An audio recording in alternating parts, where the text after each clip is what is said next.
कागलच्या मैदानामध्ये तुतारी हातात घेऊन उतरलेले समरजित खाडगे यांना हसन मुश्रीफांनी आव्हान दिलंय। शरद पवार से बैर नहीं, समरजित तेरी खैर नहीं असं म्हणत मुश्रीफांनी थेट दंड थोपटले।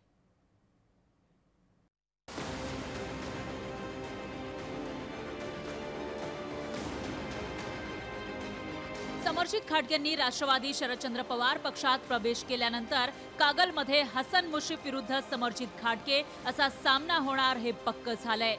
समरजित यांनी तुतारी हातात घेतल्यानंतर हसन मुश्रीफांनी त्यांच्या विरोधात दंड थोपटले। कागलची निवडणूक नायक विरुद्ध खलनायक अशी आहे। शरद पवार अल्पसंख्याक नेत्याच्या मागे लागल्याचा आरोप त्यांनी केला।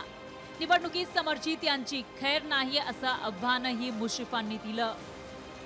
आपण निवडणुकीआधी बोलणं बरोबर नाही। शेवटी कुठल्याही माणसाला आपण कमी लेखत नाही, परंतु पवार साहब से मेरा बैर नहीं, समरजित अब तुम्हारी खैर नहीं। शरद पवार सोबत आहेत, त्यामुळे कोणाच्याच धमकी आणि आव्हानाची पर्वा नसल्याचं समरजित खाडगे म्हणतायत। माझी खैर नाही, मला ह्याची काही काळजी करायची आवश्यकता नाही, कारण कागल गडिंग्लज उत्तूरची जी स्वाभिमानी जनता आहे ती माझी पाठराखण करणारच आहे आणि मला आदरणीय शरदचंद्र पवार साहेबांचा आशीर्वाद आहे, तर मला कुठल्या गोष्टीची काळजी करायची काही आवश्यकता नाही। अशा बऱ्याच धमक्या त्यांनी मला आधी पण दिल्या आहेत, आताही ते ठीक आहे, ते आता संविधानामध्ये प्रत्येकाला अधिकार आहे असं बोलायचं। हसन मुश्रीफांनी पहिल्यांदा खोड काढली, आता मुश्रीफांनी उगाचच अल्पसंख्याक असल्याचा कांगावा करण्यात अर्थ नाही असं पवार समर्थकांनी बचावलंय।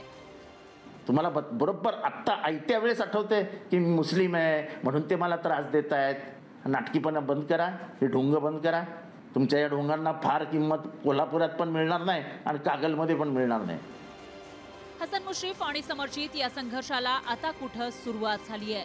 निवडणुकीच्या काळात दोन्ही बाजूंकडून वेगवेगळे आरोप होण्याची शक्यता नाकारता येत नाही।